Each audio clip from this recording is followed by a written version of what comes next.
You live. Hey, everybody, and welcome to the 58th week of the Free Assange Online Vigil. My name is Andrew Smith, and I'm joined tonight with co-hosts Misty and Steve. I can't actually pull the numbers up because my computer's freaking out, so I'm going to have someone else do that. But we are also joined, and we will pull him in just a second, special guest Jason Bermas. But if one of you could grab the I can do dates. numbers. Okay, so we have 3,535 days of illegal and arbitrary detention for Julian Assange. We have 488 days since the WikiLeaks publisher was trafficked from the Ecuadorian embassy after being sold to the UK for a 4.2 billion IMF loan. We have 26 days until the second phase of Julian's show trial and rendition hearing. So get to DC. We have 1,166 days of incarceration for Reality Winner. And a little bit of good news, our always little shining ray of hope. We have 150 days of freedom for Chelsea Manning. So yeah, those are the numbers for today. And just so everyone knows, we still have the same call to action out. I am asking that everybody reach out to their city council people. It's something this is the third week, and it'll be the final week that we put this out there. But Melbourne and other groups in Australia had a lot of success in getting city councils to speak up on behalf of Julian. So I'll be putting that link in the chat, and I'll hop over onto Jason's stream and put it into his chat for him as well.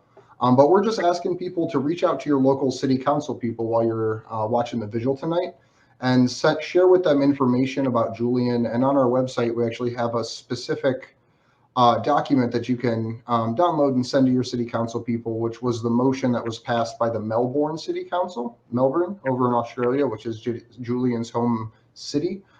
So if you could take a look at that, and I will be dropping the link into the chats now for everybody. But one more side note, Chelsea Manning does have a Twitch stream. And that's something that we're encouraging everybody to go over there and show her some love. She does stream Thursdays, Fridays, Saturdays, and Sundays, I believe, usually later in the evening, but her schedule is up on her Twitch. So if you could just pop over there and say thank you for being a war hero for literally the cause of knowing what the hell our government's doing. But with that, I want to say hi to a very special guest of ours, Jason Bermas. How are you today, my friend? I am very good, and how are you? We're doing pretty wonderful. So we have some interesting stuff we wanted to talk with you about and get your opinion, but I want to let someone else kind of jump in first before I go off into an article. So I know that you did a short live stream about this a few days ago when the story broke, and we're going to get to it. It's about the lawsuit that Fox News filed where they have called for the testimony of Julian Assange. But before we do that, I think it would be fun really quickly, because this just happened like a couple hours ago, where the Delaware daughter sniffer, Grandpa Grow-Between, Sleepy Joe Biden, decided that in the middle of a summer where tens of thousands, if not, put together, approaching 1 million people have been out in the streets to ostensibly protest against police brutality. Joe Biden decides that he's going to put a cop on his presidential ticket.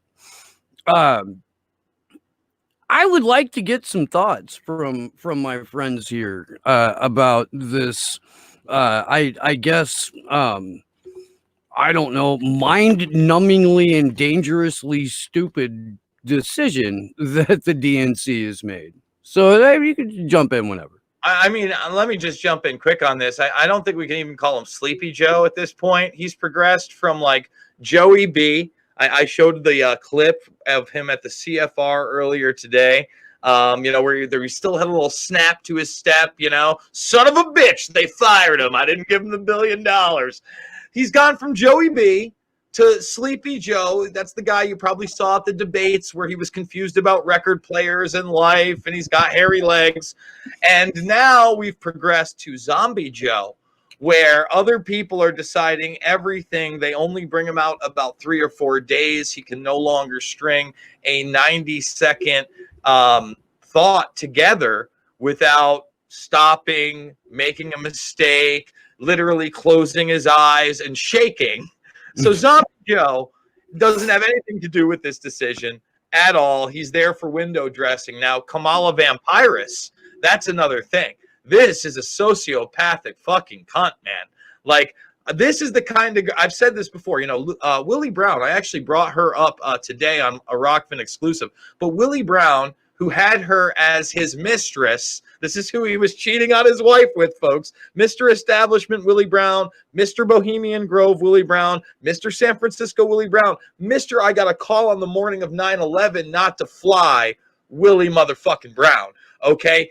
He said that she shouldn't take the VP because it wasn't powerful enough, and she should take the AG. So already there you could tell that the offers were on the table. However, I think she wants the moniker. I think she wants the notoriety. She knows if they are able to rig this, she's not the vice president. After all, yeah, 60% of Democrats are like begrudgingly admitting now that they don't think Joe Biden will serve 4 years as president if he's elected. 4 years? Motherfucker ain't serving 4 hours. That guy, no. So this is like, to me, the most outward selection of the diversity sociopath that they were able to just put out in the debates as a legitimate candidate. And it's another frightening step into 2020, Steve. Well, you know, the thing to keep in really mind too is Biden was also floating the name Gretchen Whitmer to have as his running mate. And for people who don't know, Gretchen Whitmer's daddy is a CEO for Anthem Blue Cross and Blue Shield. Like literally her father is on the board of Blue Cross and Blue Shield. And she is also a person that banned seeds and literally everything except processed food products during the initial stages of the COVID-19 lockdown, to the point that an armed resistance stormed the Michigan State Capitol building to try to reclaim at least some personal independence and self-function. So I think it's, I don't know, like as far as people that he could choose, why not pick someone that supports slavery like Kamala Harris? Like this is the guy that wrote the crime bill that made crack multiple times more illegal than cocaine, even though ounce for ounce it contains less of the actual substance that gets you high.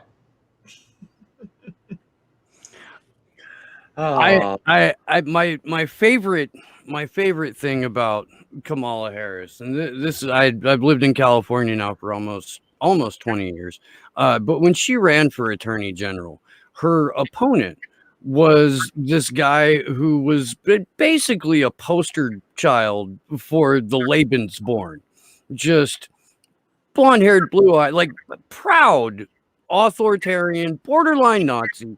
And she won her race by less than 1% of a point, as I guess she was trying to bill herself as a progressive district attorney or something like that.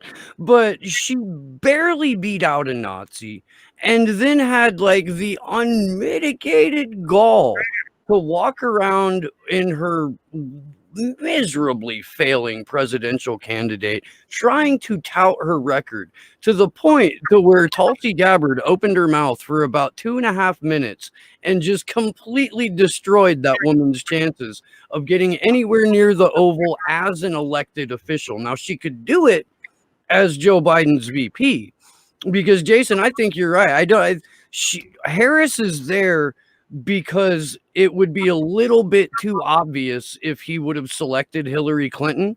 So they selected, slightly more tan Hillary Clinton with a slightly less, not much, but slightly less visceral emotional recoil reaction from the general public every time they see her, she opens her mouth.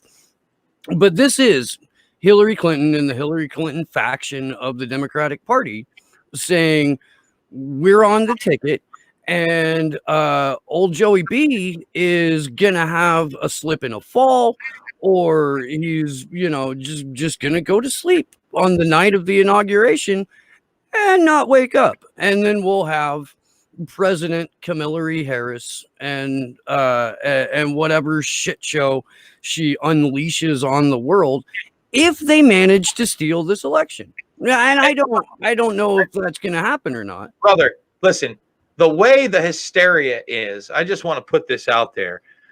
I can't put anything past these people. Number one, if you just have a few states out there that go to this mail-in voting system, we're not getting a result on November 4th, no matter what. We're not getting one on the 5th. We're not getting one on the 15th. We might not get one December 1st because there's going to be so much contesting one way and the other. And when we talk about Kamala Harris, I want to remind everybody that I stand by my statements that I believe this is the type of woman that would sit there at a holiday dinner and cook with another woman and smile in her face while she is sleeping with her husband behind the scenes and then banging her son when he gets home from college on vacation. She is a fucking sociopath. You can see it in her actions. You can see it in her voice. You can see it in her face. She is a politician, a prosecutor that put people in jail for longer than their sentences. Again, nothing has to make sense, right? Like the right will run with that cop theme and the left will just make, like that doesn't exist or it's some kind of smear. It's just like Trump again signs an executive order, which is Bernie Sanders on crack against Big Pharma. And Bernie Sanders himself and the rest of the left have remained completely silent, man. We're in bizarro world. We're here. Well, let's talk about this is actually a giant fuck you to Bernie Sanders voters, to progressives, which I am not either of those things. But at some point they have to recognize how ridiculous this is. I mean, this is a double.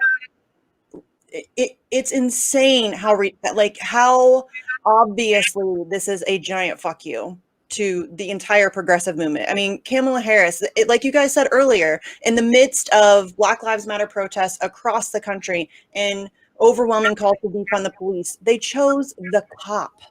Come on. Well, it'll prevent right-wing attacks because then they can't be anti-police if Kamala Harris is a cop. And Joe Biden wrote the fucking crime bill. Like the problems that people have with the police right now, with our prison system, with the criminal justice in general. Like you can point to a couple specific individuals and say, were it not for these people and their efforts, it would not be this fucked up. Joe Biden is that guy. Kamala Harris is the one who said, as Misty just mentioned, no, you don't get out of jail yet, even though your sentence is up, because we need you for cheap labor and we need you to go fight forest fires in California. And that's called slavery. I don't know if people are aware, but forced labor is called slavery. It's actually, you can look it up. It's called the 13th Amendment. There's a little caveat in there that says like, hey, we can't have slaves unless you're in prison. I mean, on the Democratic ticket, we have a segregationist and a cop who supports slavery. We live in a fucking cartoon, right, Steve? I mean, that's basically what it is. This is the craziest timeline imaginable. It's the stupidest timeline imaginable. I don't know if it's the craziest. Like, I can think of some crazier shit that could happen, but this is by far the stupidest timeline. And we all know why. It's because that marmot got stuck in the Large Hadron Collider in 2016, forcing a hard reset about 3 months before the presidential election. And ever since then, man, it's just been fucking nuts. I still think there's a possibility that David Bowie was the glue holding everything together. And once he died, the world collapsed. That's my theory. That's the one I'm working with. Well, Jason, any David Bowie related conspiracy theories before we get to this article? I absolutely zero David Bowie related conspiracy theories other than the non-conspiracy that he and Mick Jagger did have a sexual relationship. That seems to be 100% verified. And that video that they did together is not only hilarious for every reason, but awesome that the Family Guy played it start to finish in one of their episodes and not even an excerpt. That's all I got for you on that, Steve. So let's go ahead and jump into this lawsuit that was filed. Let me pull up the actually before I go to the documents, I'll pull up the article real quick to kind of set the scene. Let me put it on the share here real quick. And we have an injured Sleepy Josh tonight, so we are we are teching on our own. And I hope that Josh heals up here very soon. Not only because it sucks to be in pain, but I have a show coming up on Sunday. So a U.S. federal judge has asked the U.K. to assist in facilitating the testimony of WikiLeaks founder Julian Assange in a civil suit against Fox News brought by the parents of slain DNC staffer Seth Rich. Am I reading the right fucking article here? Yeah, I am. Yeah, U.S. Magistrate Sarah Netburn said in a filing on Wednesday that Assange's evidence cannot be secured except by the intervention of English courts, and that such intervention would serve to further international interests of justice and judicial cooperation. This is fascinating. And like I said, Jason, I know that you have done a video on this. So if you want to set it up just a little bit while I pull up these documents, that would be fantastic. Yeah. So the document's actually behind me. And this isn't I don't believe this is a new lawsuit. This is an extension of the lawsuit out there by Fox News defending that their stories about Seth Rich and Assange were actually true. And in these 20 questions that they are basically trying to use a precedent set by The Hague to get a video conference with Julian Assange. After all, they facilitated a ton of these video conferences overseas, especially during COVID 1984. You have 20 questions that not only ask the questions about Assange, but WikiLeaks, their relationship to Rich, but whether or not Russia itself, the GRU, or anybody affiliated with them, the FSB, the SVR, the FSPSI, had any role in the 2016 DNC emails released. Now, obviously, we know that Assange may not answer certain questions, but I think he would certainly answer number 20. And we all know how he would answer it. He would answer it the same way he's always answered that question, and that is that Russia did not facilitate those emails. So this is a 60-page document, but it contains the original lawsuit. There's only about, I think, 12 to 14 new relevant pages. But yeah, I thought this was extra encouraging. And then on top of that, before you guys came in, I was prepping the audience for this. There's another lawsuit now going on where Matt Couch is suing NPR, Michael Isikoff, and others that were involved in a Yahoo podcast series that defamed him and basically says he's a liar and the whole Seth Rich story is not true. So we have more and more lawsuits out there of people defending their work with the Seth Rich case, with the fact these emails did not originate from Russia. And I think this is extremely important because we may be able to put things on the record in civil court first rather than some kind of kangaroo federal court. Do I think it's going to work? I'm never hopeful. You know, every once in a while, you know, you get a Chelsea Manning commuted sentence. Every once in a while, you get a Harvey Weinstein prison sentence. So, you know, am I hopeful? No, but I do see these as avenues of people fighting back, and hopefully something will slip through the cracks. You know, so every time that Ray McGovern's on, we have an opportunity to talk to him a little bit because he's been subpoenaed in one of these lawsuits, and there are multiple ones out as far as I remember.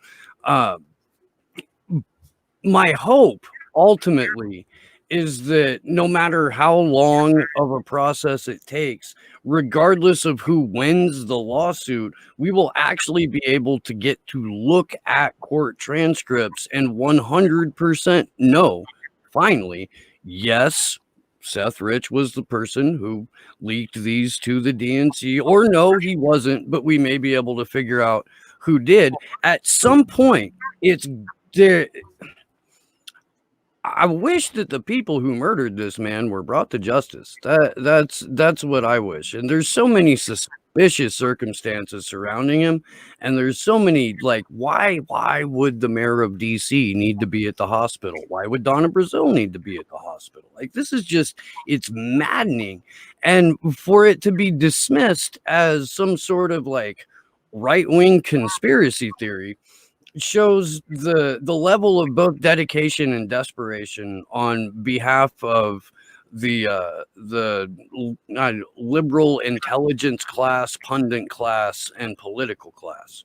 What I find the most disturbing is that you're not even allowed to talk about it. Like if you even well, I mean, I do, but if you talk about it, you're labeled a kook and a crazy conspiracy theorist. And, it's ridiculous. It's an unsolved murder of a DNC employee around an election time when WikiLeaks just happened to produce a bunch of Democratic Party crap.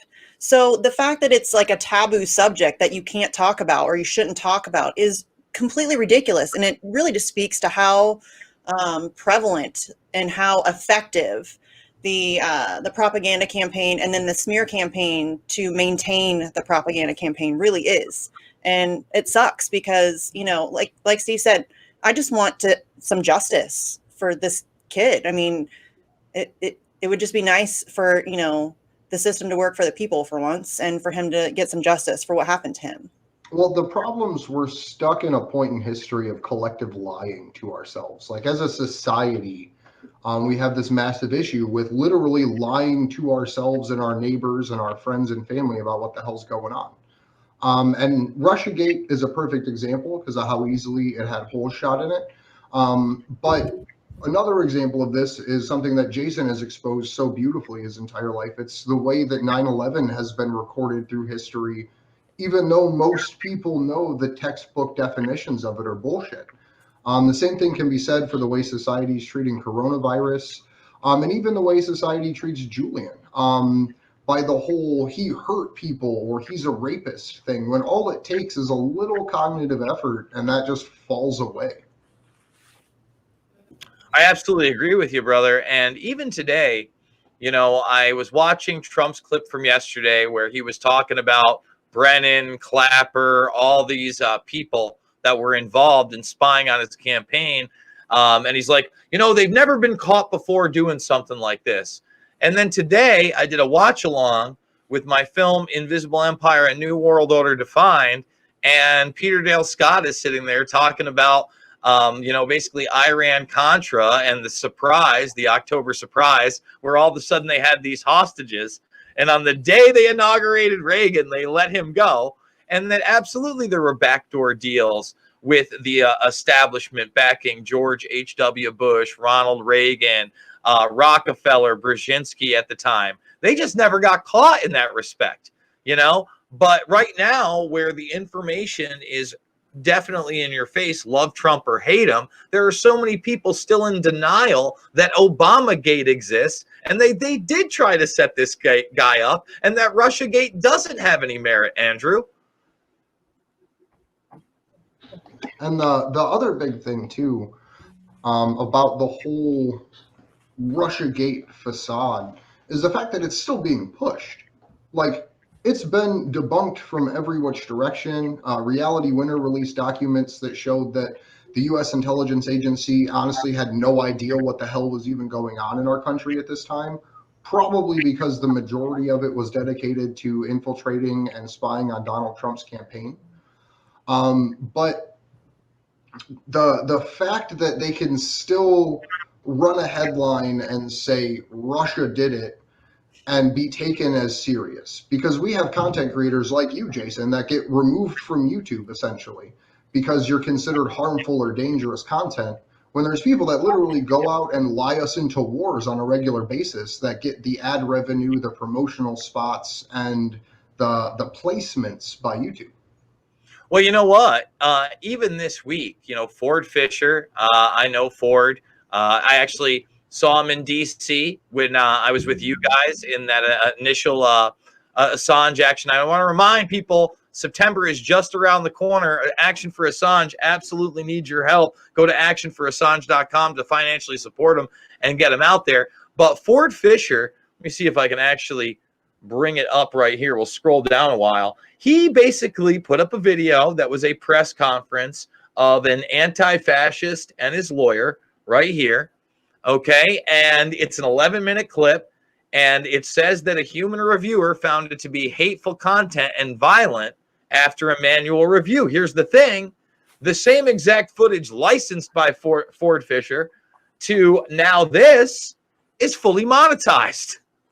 So it shows you, I mean, the same exact clip, the same exact content by an authoritative source, you're allowed to monetize it. But if you're Ford Fisher, who certainly isn't Luke Radowski or Jason Bermas or, Andrew Smith or Steve Poikonen, he's basically a guy that puts out 99% of just the same exact material. Again, frame for frame, word for word, the same content, demonetized for Ford, is monetized for Now This. And people think Now This is this hip alternative platform. Yeah, Now This, it's like the new Vice. Oh, so cool. And you never get an actual independent voice. You know what I mean? The actual raw footage. So that just shows you all the selective enforcement. Luckily, I know that my audience was aware of this, but my GoFundMe's got frozen out of nowhere 2 days ago. And then today they said that it was some kind of a processing glitch. So apparently I wasn't really up for review. There was no talk of harmful content. And I supposedly have access. But when you see people like Dan Dix get purged from platforms like GoFundMe, that is also extremely worrisome. And we're in an age, Andrew, of more censorship than ever.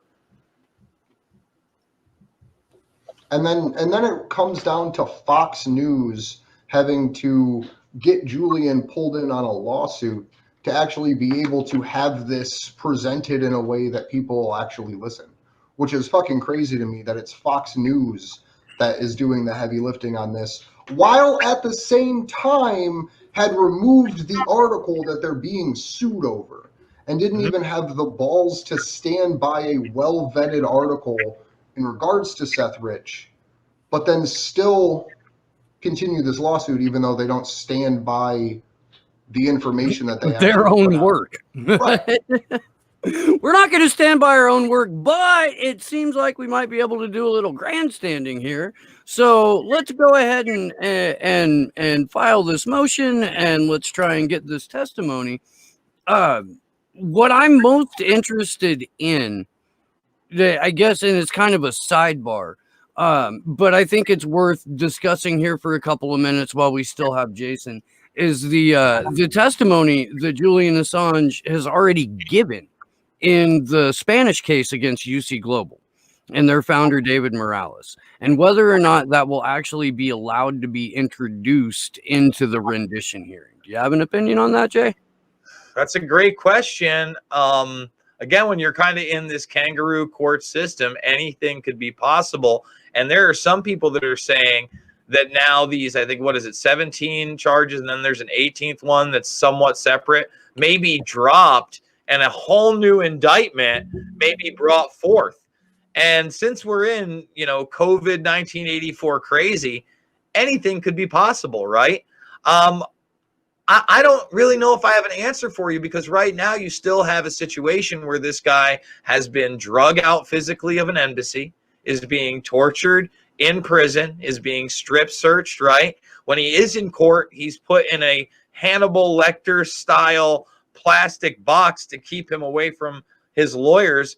It seems like they're going to do everything that they can to keep any kind of testimony that they don't get firsthand there. And they certainly don't want testimony in a civil case to be admissible or even to hit anywhere in the mainstream media, Steve. But again, sometimes we get pixies and fairy tales. Sometimes they go raid a New Hampshire hideout for one of the largest sex traffickers of the last several decades. You never know, right? And I guess I'm going to be watching and seeing. What's your opinion on whether or not we're even going to see these hearings coming up in September? You think that's actually going to happen?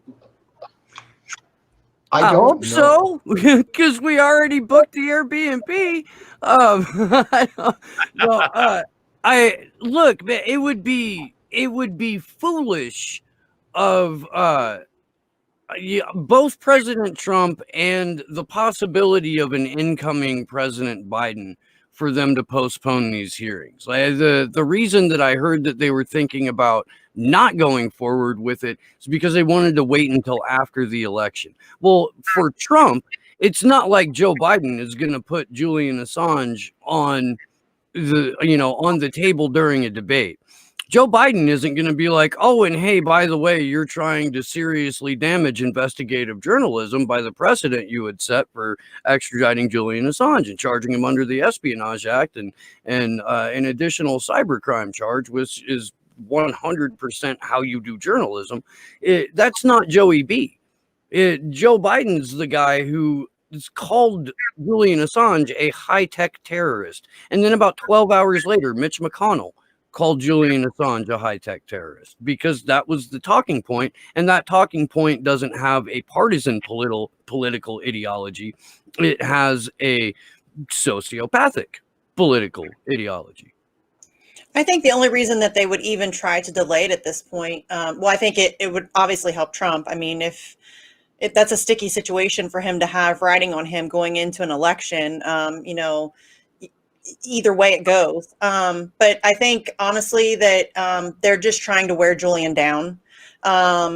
I think that they're just trying to, and even after the hearings, even if there is a ruling, there's going to be appeals, and it's going to go on and on and on and on, and it's like a never-ending nightmare for Julian Assange. And I don't really, I people get mad at me because I'm cynical and a pessimist, but I just don't see like it being a great outcome for anybody really. I mean, if you just look at the history of the 10 years about that they have been actively pursuing this one man, multiple governments doing everything that they can to destroy him, it's not looking great. I mean, I don't say that to like dissuade people from standing up for him. I do it. Here I am. We should still fight, but it's bleak, and I think we need to be realistic about that. Well, look at how they've tried to change the world since Julian was taken into prison. And it's because they feel like there's less chance of getting caught, I guess would be the way to word it. Because WikiLeaks still is functioning. Christians still prevented another false flag attack in Syria before it happened. But it's not the same level of technical and capable knowledge and experience that Julian brought to the situation, as our first teach-in talks about how he had been running media operations disclosing sensitive information since his childhood in Australia, with his first attempt at getting information out to the general public, essentially. So it's the things that have been allowed to happen at an alarmingly fast rate since Julian was taken into prison is just mind-boggling, with everything about the police violence to COVID-19 to literally not even having the ability to have a public discourse about what this virus is that's shutting down our economy and all of these other things, without just people just throwing random numbers and random facts, because we have no actual basis for truth in this situation. Oh, I'm with you, Andrew. Andrew, why don't you tell people how they can support you guys? I know this trip is very, very quickly upcoming. How can people support you guys? So we have a GoFundMe up. I'll drop the link into the chat. It's just actionforassange.com/donate 4. And we also just on our website over the weekend posted the schedule for DC, our full 3-week event list. It's going to be multiple trips to the British Embassy, the Ecuadorian Embassy. We're going to the State Department. We're going to the CIA. We're going to the Department of Justice. We're going as close to the White House as they'll allow us right now, which is Freedom Plaza and the National Mall. And a couple other places like media events, Google, Twitter, for example, are on that list of places that we're going to. So if you can, come to DC with us. We have 26 days, I believe is the number, until Julian's trial starts, which means we have about 22 days until we're going to actually be arriving in DC ourselves. So I just hope that everyone can make it out there with us, because it would be super exciting to see 10,000 people turn up into the streets with us. And I just found real quick. I just found out yesterday. I just found this out. We're going to have a series of panel discussions throughout this. Confirmed for one of these panel discussions is the one and only Daniel Ellsberg. Oh, that's awesome. That's excellent. That is very, very cool. Guys, I'm going to do my best to be out there. We'll see what happens. I'm trying to hit the road back again to go find a place to live and rent it. out in the Iowa area this weekend, but it may be a little later. So if I am on the road, Andrew, and I am cutting through Ohio, I'll definitely get at you guys. I appreciate everything you do. Keep it up, Action for Assange. Thank you very much for joining us, Jason. I really appreciate it. Love you guys. Cool. So I just again want to say thanks for Jason for hopping in with us. It's always super exciting to have him on board. Again, I'm going to just shout out our call to action. This is the third and final week that we are asking people to reach out to their different city councils. I won't drone on too much about it because we've already hit about it once this vigil, but I'm going to go ahead and drop that link in there again. So if you could, please find your local city council people. If you're someone that's already contacted your local city council, please consider contacting the cities directly around you within your county. Yeah, so I'm going to go ahead and drop that action link in the chat again. And if anyone has any questions for us, we have about 20 minutes or so before Krish Mohan's hopping in and joining us here as well. So what did you want to pull up, Steve or Misty? Let's see. Well, I mean, I don't know what you guys want to say for Krish. I'm gonna go with the what is it, Anomaly 6? Anomaly 6, that article. Oh, okay. The Wall Street Journal is behind a paywall. And they're the news outlet that actually broke this story. So getting a hold of the internals on it has been a little bit harder because I'm not going to subscribe to the Wall Street Journal. Hopefully this will start turning up on archives soon or something like that. But let me pull up the article that I found that I did not have to pay for. And before we dive in, let me just say the Wall Street Journal is the publication they use to get ahead of stories. So once we're through this, I'm really interested to see what actual information above and beyond this comes out. So this is out of Android Central, which I had never heard of until finding this particular article. Damning new Wall Street Journal report says that a small U.S. government contractor embedded software in over 500 apps tracking millions of people worldwide. God damn it. I clicked on an ad and I did it again. I'm doing great.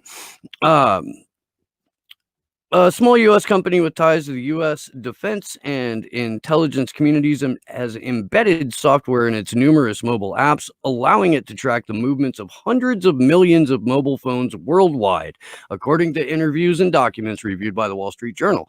Anomaly 6, LLC, Jesus, my computer's skipping around, is the company in question, apparently boasting in marketing material that it was able to draw location data from more than 500 mobile applications from its own software development kit embedded directly into some apps. Anomaly 6 says it embeds its own SDK in some apps and in other cases gets location data from partners. The report says Anomaly 6 is a federal contractor that, what the fuck? God, that's irritating. Strobing out on me. I'm gonna have a complete epileptic seizure live on camera. That'll be fantastic. The report says Anomaly 6 is a federal contractor that provides global location data to branches of the U.S. government and private sector clients. It told Wall Street Journal that it restricts the sale of U.S. mobile phone movement data only to the private sector, however. Oh, that's really comforting. The report further claims numerous U.S. government agencies have deemed the scheme lawful. The report continues, the firm's capabilities were described in documents prepared for military officials that were reviewed by the journal. The company also explained its business practices in a recent briefing to the office of Senator Ron Wyden, whose staff then described it to the journal. The Oregon Democrat has been conducting a probe into the sale of Americans' location data. The data extracted from the apps is reportedly anonymized with alphanumeric identifiers, not linked to users' names. However, Over time, anonymous data can very easily be linked to an individual. If you take the same commute to work for your house each day, for example. The report notes, according to interviews with numerous people in the industry, there is little regulation in the US about the buying and selling of location data, leading to what one industry veteran called the Wild West. Consumers have come to expect free apps, and app makers have turned to selling user data to pay for the cost of developing and running the software. Oh, is that a link to the Wall Street Journal? Yeah. So I can't click on that because it'll just take me to a paywall. What the hell? Like, there's so many different, just mind-bogglingly frightening concepts in that article. It's crazy, and it's right in our faces. They're not hiding it anymore. They're not pretending like they're not doing it. It's just a thing that everybody's kind of accepting. We're literally the frog in the pot, man. This has been like slow walked onto us over the past, 10, 15 years. And, people are just accepting it. And it's something that, I mean,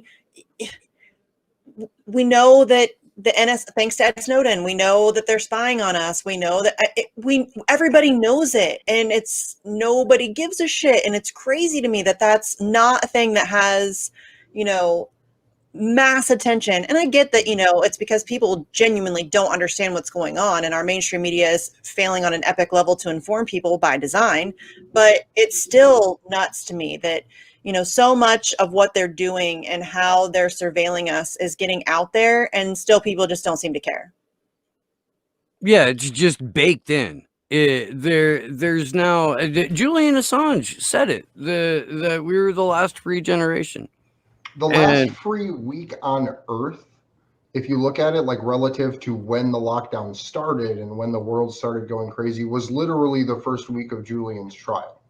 That first week of extradition hearings, rendition hearings, was the last week that people had the ability to move freely from place to place. It was the last week where people had the ability to go and get the thing they needed for their household. Yeah, we were worried that they weren't going to let Taylor out of London. Mm-hmm. She was just going to have to stay there and quarantine there. And everyone's just okay with it. Like, everyone's cool with saying, well, I have nothing to hide, so what's the big deal? When that almost becomes like a boasting point for people, where they're like, I'm not doing nothing wrong. Like, what the fuck do I care? Well, it comes down to the fact that you either challenge power or you get dominated. There's no middle ground. There's no, hey, let's only walk this national prison slave track trace database state halfway, and then we're going to stop, because then people might think it's literally minor incremental changes that people don't notice or make a minor inconvenience in their life that add up over time to the point that you can't go on an airplane without having your crotch grabbed and photographed naked. Well, what the people don't understand who say that, I don't have anything to hide, so why do I care? It's not about what you have to hide. It's about what they have to hide. And they are able to watch your every move, every phone call you make, every email you send, every text message you send, your Twitter account, your Facebook account. They have access to all of it. But then when one of us tries to expose them, the full wrath of the global elite comes down on that person. And that's really what it's about. It's not about what you have to hide. It's about the fact that they're taking away your right to privacy while also taking away your right to challenge power. And it's a double-edged sword, and people are just taking it. And it's getting to the point now where we're almost point of no return. Like, it's really dire. And it's depressing to me that this is not something that people are not more up in arms about. It's terrifying to me. And again, I know that it's just that people don't really have an understanding of what's happening. It's just really frustrating when you do know and you can't find the words to make people understand the significance of what's happening. Well, I actually had a really deep conversation with some people that are relatively close to me. And the thing I figured out is it's not asking them, like, hey, do you care that this happened? Like, do you give a shit about this one event? It's just asking people, what's your line in the sand? Like, what is the thing that you are willing to give yourself a sense of obligation about because it's that important? And I think that that's really the starting point. It's not asking people like, hey, are you going to help fight to get our privacy back? It's just asking someone like, what's the last thing you're willing to give up before you say enough is enough? Well, and that was my whole problem. And I think you, Andrew, were the one who like coined the phrase, but that was my whole problem with Bernie Sanders' campaign, because it was, what are you willing to trade for Medicare for all? What are you willing to trade for a Green New Deal? Are you willing to sacrifice investigative journalism in the life of Julian Assange? If so, put a rose emoji next to your Twitter handle. You know, are you like, do you not give a fuck about civil liberties? Could you care less about U.S. imperialism? Great. Have we got a candidate for you? You know, gonna say everything that you want to hear about this domestic policy shit without ever once addressing the national security state, the surveillance state, the way that journalists have been treated and continue to be treated. Not only that, but one tweet that never mentioned Julian Assange by name was the sum total of candidate Bernie Sanders, like his whole stance on what Julian Assange was, and to go from that to Biden, who has called him a high-tech terrorist when he could speak and use multisyllabic words without having to like blink it off. And Kamala Harris, who is as law and order, if not more law and order than most of the people in the Trump administration. Like, this Well, is she's why, also a direct product of Hillary Clinton. Let's be real. without a doubt. Yeah, this is her, kind of protege. So I think that it couldn't be more clear where Kamala Harris is going to stand on Julian Assange. And I mean, Bernie Sanders, in his little statement that you mentioned, that he didn't even mention Julian Assange by name, that took 44 days for that douchewad to even put out that. And from a guy who claims to care about all of the stuff that he cares about, it's all bullshit, really. Let's just call it what it is. He claims to care about a lot of things and is really good at putting on a show, but when it comes down to it, he doesn't actually stand for any of those things. But he really does put on a good show. I'll give him that. He's better at professional wrestling than Donald Trump. Absolutely. More convincing for sure. 4 years ago, maybe, but it felt like he was phoning in the entire campaign this time around. Yeah, I agree. And I think that had a lot to do with his advisors that he chose to surround himself with. Partially. I mean, I just don't think he gave a shit at all. He knew, I don't think he even cared to put up a pretense or, pretend like he was, making an effort. I mean, a lot of his followers fell for it and believed that he was, but to us who, we're kind of on the outside looking in, it couldn't have been more obvious that that dude had no intention of fighting or winning or fighting back. Or, I mean, come on. We all saw the coin tosses in Iowa where the dude's literally like flipping it over in his hands and then like placing it the way that he wants it on top of his hand. Bernie Sanders didn't say jack shit about that. He said nothing. And so, I mean, I couldn't understand why anybody would have supported him after 2016, after watching what he did to his supporters. But surely by now, y'all have to realize. and yet, no, I know. On my way back home from work, and this is like everyone in Bernie's sphere, the same like religious fervor gets passed down to the supporters. On my way home, I checked in with our friend Kit Cabello at Hardlands Media, and he was ranting about the Kamala Harris thing. And one of the other HLM guys was like, well, Joe Biden could have picked Nina Turner and then he would have been, and like, it was the hardest thing for me not to just slam my head into the freaking it's really one of the most frustrating things to deal with currently in my life. And I tweeted out a while ago that I honestly believe that the Bernie supporters are going to be even more difficult to disabuse of their disillusions of Bernie Sanders than the Obama people will be. It's going to be tough to get those people to recognize reality. And I get it. He really did sell it well. And he, and people really are desperate. They want somebody to believe in so much. They really want to believe somebody's in their corner and fighting for them. And that's partially why at the same time I get unbelievably annoyed with these people. I also just feel really bad for them because I get it. Like, we're all in that same boat. We want to believe that somebody's got our back. Bernie Sanders ain't it. He never was. And real quickly, I would like to deliver an open telegram to the people who insist on making heroes out of politicians and propagandists. Stop. I was gonna say, you see that same level of like hero worship for Bernie that you do for Trump in the QAnon movement, where you literally have people on the internet putting up an article that's like, Fox News is requesting Julian's testimony, Donald Trump, MAGA, hashtag, fuck yeah.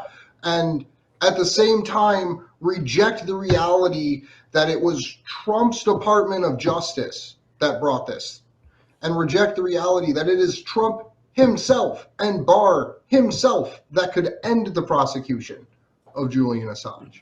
But instead, they look at an article that, albeit is relatively good news, but take it out of context of reality and say, look, Trump's the good guy, he's winning, look at Julian's going to get to testify, everyone's going to know about Seth Rich. But they don't mention the fact that Julian spent over a year in solitary confinement, 23 and a half hours a day by himself, didn't appear in his own court hearings 4 times in a row because he was reported as unwell. In the middle of a global pandemic where, he should be 100% applicable for a compassionate release. And, I'm glad you brought up the QAnon people because his mom, Christine Assange, actually tweeted out, I think it might have been today, might have been yesterday, that she just blocks those people. Those people are genuinely hurting Julian Assange, and they think they're helping, and they're not. You are harming the cause. You are putting his life in danger. You're spreading misinformation, and it's unbelievably irresponsible and dangerous. If you actually give a shit about Julian Assange, stop pushing that nonsense. It's not true. Like, it's just not. And but you're right, though. It is kind of that same cult of personality where whatever is said, if you criticize their leader, they hate you and they believe everything good that they hear. Another thing that the Q people never fucking put together, never, because one of their original I guess causes was JFK Jr. There are dozens and dozens and dozens of pictures of JFK Jr. standing with his arm around Ghislaine Maxwell. And they've never put that together because it doesn't mesh with the fantasy. And like, look, man, I don't kink shame, dude. It's perfectly healthy to have fantasies, but don't let your fantasies kill innocent people. Don't let your fantasies warp your perception of reality that you think a magic man is talking to you from a fucking computer. Yeah, and leave your fantasies for fantastical things. This is real life. Like, this is a real life issue. And just believing crap that you're fed because there is no basis for it either. That's what's so perplexing to me is, has Q ever been proven right to be right about anything? Has that ever happened that wasn't already out in the public sphere? Like, there's never been some crazy prediction that's been proven to be true, or it's all just been like run of the mill 4chan bullshit. Like, that's all it is. I actually think QAnon is a military intelligence operation, but I think that's exactly what it is, an intelligence operation specifically designed to harness the desperation and intellectual understanding that our world is dominated by human sex traffickers to divert that attention and energy away from the most powerful free portion of the internet, which is the chans and the boards and the dark parts of the internet. So it takes those people's fervor for freedom and it turns it into fighting to support the global dictatorship. Because at the end of the day, Donald Trump is no different than Barack Obama. Like, the only thing that we don't know is what countries he's invaded, most likely because it's classified and done through intelligence operations.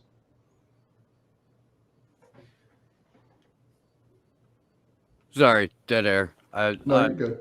Reading there's someone in my chat, Thomas Buse, thinks that Q is the Marine Corps and that they started an intelligence unit in 2015. I've always leaned heavily towards NSA personally, but like, dude, it's so fucking cartoonish. The entire Q thing is just, there's like movie plot lines and fucking like bad movie plot lines. Bad action movies from the 80s are now, 100% certifiable, like hardcore reality. It deactivated a ton of people. It put a ton of people to sleep. And that's really where there's no difference between Q and Barack Obama. It just let them think that because there was this one entity that everything was going to be okay. And they didn't have to get mad about anything. And they didn't have to go do anything. And they didn't have to get out into the streets anymore. They didn't have to demand any accountability from anyone in office because they had a plan they could trust. And that's the most dangerously stupid thing about it. Yeah, I think that's what it boils down to, too. Like I was just saying earlier, the people just really want something to believe in, and they want to believe like somebody's on their side. And so this Q thing allows these people to believe that Donald Trump is this crazy, wicked, smart chess master of a, oligarchy tearing down badass. And he's not, y'all. Like, I don't know. I don't know how to talk to people who are not willing, but who are able to be led into believing that Donald Trump is for anybody but himself. It's not like we don't have empirical evidence throughout his entire lifespan that he is an epic level douche canoe narcissist, shit stain of a human being. I have friends that are blue collar workers, fucking tree guys and shit. These guys are literally like hauling and dragging brush all day on a steep slope in the middle of the redwood forest. And they're fans of Donald Trump and believe in Q. And it's like, do you have a guy in Trump who won't pay his fucking workers? Yeah. If you were going to do a fucking tree job at Mar-a-Lago, you would get stiffed. And you like this guy. Why? Because the magic man in the chat room tells you? Well, are you fucking high? And if you are, share. Don't hog that shit. That's some good shit, if that's what's up. The other thing that I think, and we've talked about this off camera a little bit, and we'll pull you in just a second, Krish. I just want to make this point before I say hello. I think there's a part of me that thinks that QAnon is just Barron Trump. And if people remember, this goes all the way back to 2016, 2017, when the media started like saying that he was autistic and like talking shit about him. And Trump literally just said, Barron's good with computers. And then he completely disappeared from the media. 3 months later, QAnon started. 3 years later, it's still going. And to me, if it's not a military intelligence operation, it is a desperate child now in his teenage years trying to justify the militaristic war pig actions of his father. So please welcome to the show, Krish! stand-up comedian, writer extraordinaire, host of Forkful of Ramen, our friend Krish Mohan. How are you, my friend? How's it going, guys? Sorry I'm a bit late. Can you guys hear me? Are you? I thought you were right on time. Oh, Yeah, you're a little soft. Then forget I said anything. You were 2 minutes early. 2 minutes early. You're That's good. a wrap, everybody.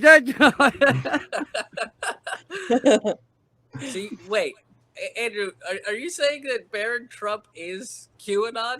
I'm saying that it's as likely based on the evidence as it is that it's a military intelligence operation, because most of the like Q proofs center around direct communication with Donald Trump. So the people that would have that are either military intelligence or his son. You don't think it's Why would his kind kid of- be all up on his presidential BlackBerry? I'm Why? just saying, it's just a theory. He's Like, good with you know that computers. dude doesn't live there, right? Oh yeah. Like probably lives in some he's private really a school. time traveler, like that book said.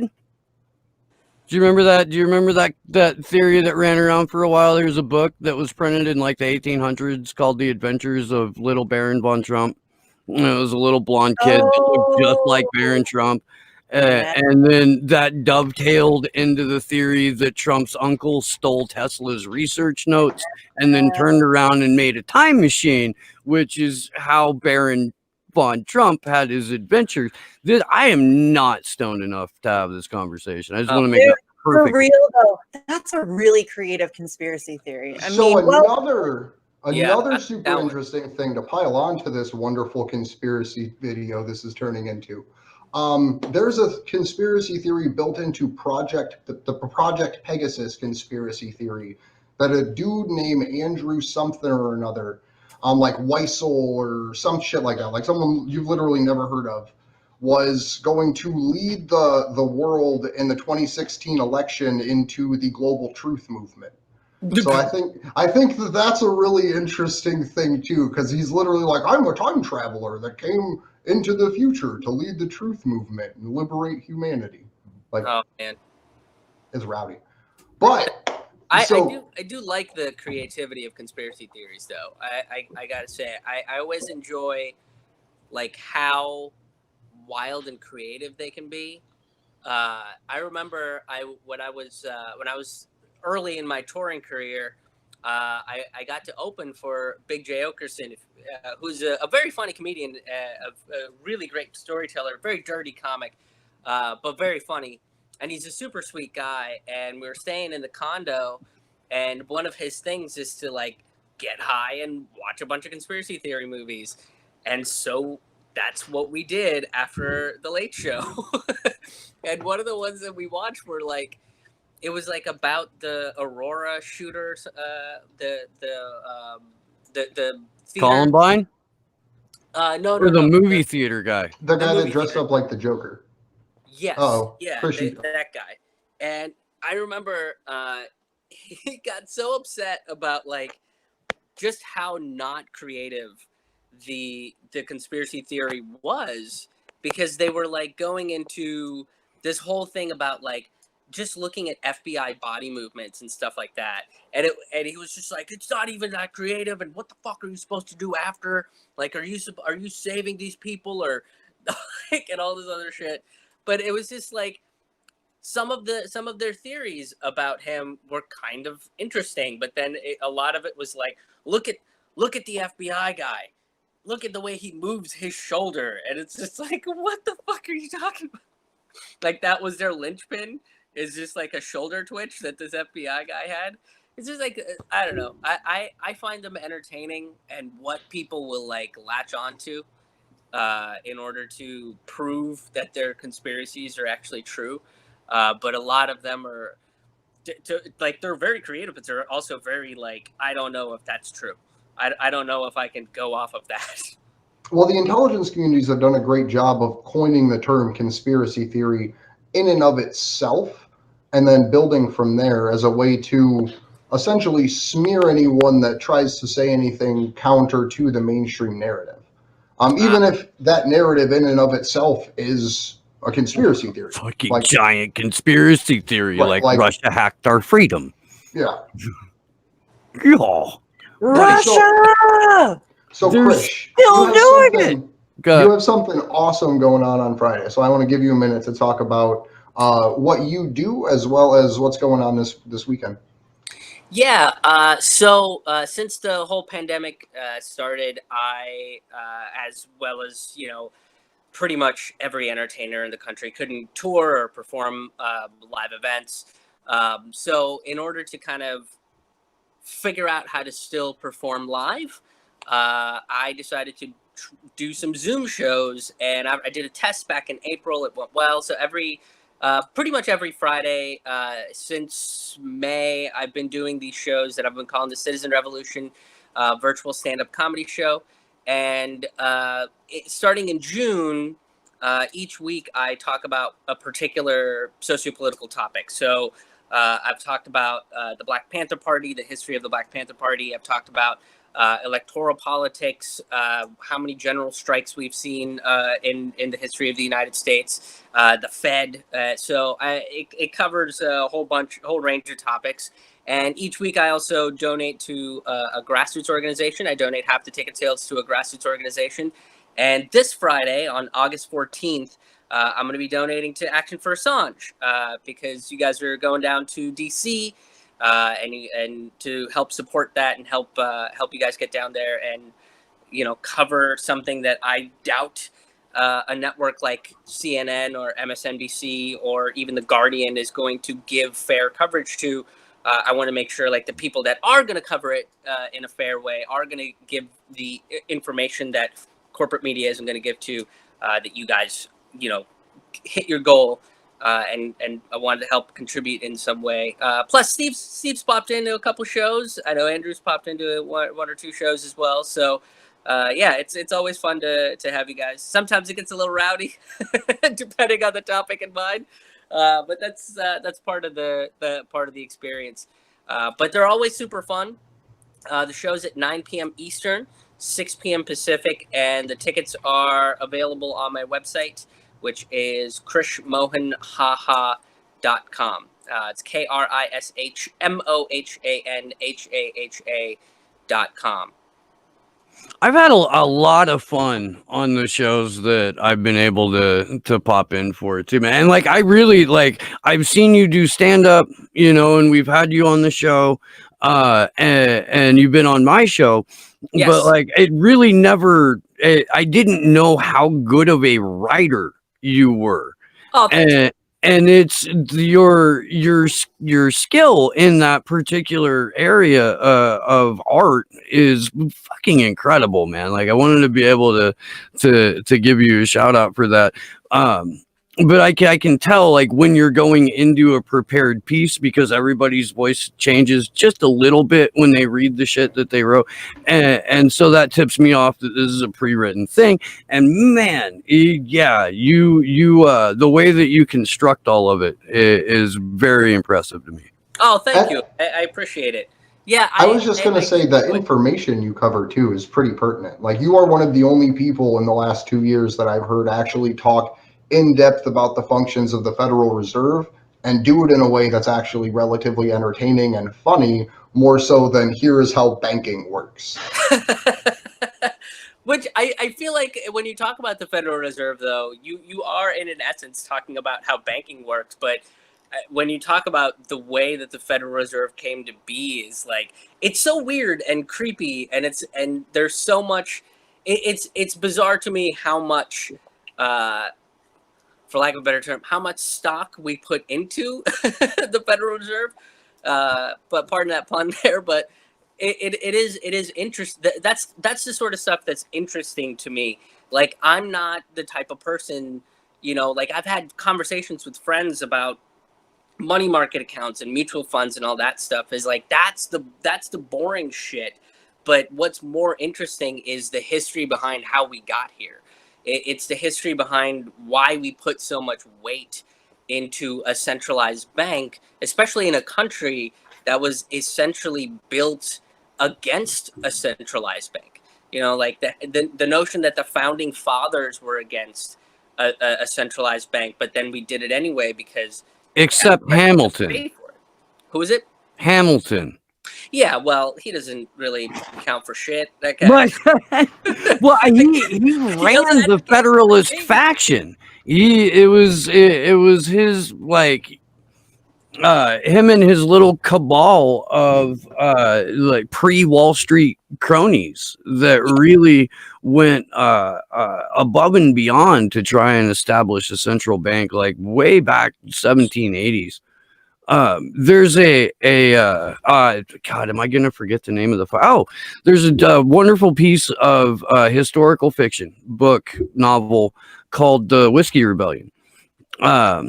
And it goes into fascinating, like real accurate detail about the creation of the US stock exchange and how traders and speculators have been basically ruining it for everybody since the beginning of the country. I recommend reading it. I think the Whiskey Rebellion too might have been a major part of Pittsburgh, which is where I'm from. So I remember like It studying was. that stuff. Yeah. We used to take a field trip because there's like a church near my middle school. Yeah. Oh man, this is like years ago. That I remember we would go there and there would be like a reenactment of stuff, and it was like this big deal that we had to study. But you know, when you kind of think about the stock exchange and all that, it is literally like a system that makes absolutely no sense. And like once you start pointing that stuff out, it's really hard for people to justify it. You know what I mean? Like really the only justifications I get when I start saying like this doesn't make any sense, listen to what you're saying, well they go, well that's just how it is. You know, and it's like, but it doesn't have to be. Which is sort of the point that I try to make in these shows is there's a status quo and the way that we do things, but we don't have to continue doing it this way. It's very antithetical to basically the way that we should live our lives, basically the way that, you know, like the Constitution talks about the pursuit of happiness, and it doesn't come from Wall Street or the Fed or the banking industry. Like that's not where the pursuit of happiness comes from. Psychologically too, is we find more happiness in philanthropy and helping each other out, and just doing good for your fellow man. That's a major way that we get happiness. And you know, like none of the systems we have in place within this unfettered capitalistic culture that we live in promotes any of that. And it really is kind of nuts too. Like I was just talking to a friend of mine the other day. It's the year 2020 and there are still grown ass adults who think that an appropriate way to deal with our issues is to blow shit up and kill innocent people. And that's crazy. That's like you would think. And if you kind of question the status quo, you're seen as this kook. And it's like, you guys, shouldn't that be the goal? Like, shouldn't we be working towards a society where we take care of each other and we look out for each other? And That's communism. Well, then I'm a fucking commie. I mean, I am Putin's buddy, so let's be real. He's it kind of drives me nuts though that it's when you recognize the fact that all of that stuff, all of the war and genocide and starvation, it's unnecessary. As a human race, we have evolved to a place where we absolutely could take care of everybody. We could do that if we wanted to, and it's a conscious choice that's made that keeps us from doing it, and it's maddening when you think about it. So yeah, I mean, kudos to you for being able to find the humor in it, because I just get really pissed off. Oh yeah, the humor definitely comes from the rage. The thing that I'm kind of working on for this Friday show is, since we're talking about Assange and everything that's going on with him, is to kind of look at what the Espionage Act is and how it's affected whistleblowers and just our general life and as it is. And a lot of people, even when I was researching it, I had an inkling, but it's always nice to get the proof, isn't it? Like whenever you're like, oh, I think it's this awful thing, and then you research it and you go, oh, it is this awful thing. Like I had a feeling that the Espionage Act was never really about espionage in any way. It was never really about, someone coming in trying to steal state secrets or anything. And it wasn't. Even when it was written, the people that they were going after were, socialists, part of the labor movement, like Eugene Debs. They were going after anti-war activists and peace, people promoting peace. And they basically used something like the Espionage Act to say that if you were talking about peace, if you were promoting peace, if you were an anti-war activist talking about how the working class is constantly used as cannon fodder, they'll put you in prison. And people actually don't realize that for the last 102 years, right, since 1918 and Eugene Debs' prosecution, that it is illegal to dissuade people from joining the military. And that's something that people honestly have no idea about, that you can literally, in the privacy of your home, tell your child, friend, brother, hey, I really don't think you should join the army. And well, you they don't can, see it as and you patriotic. should, according to our laws, be convicted and put in federal prison for up to a life sentence. Yeah, it started as 20 years. That's well, with Debs, I think they gave him 30, and the only reason he got out is because they repealed the Sedition Act, because they were like, oh, this one's too crazy, but let's keep the other one. Let's keep version 1, and that's what you see be used against whistleblowers, right? That's what you saw being used against Ellsberg and Chelsea Manning, Edward Snowden, and now they're doing it to Assange. And it's basically like they have failed so many times in trying to get whistleblowers to stop blowing the whistle, to be quiet.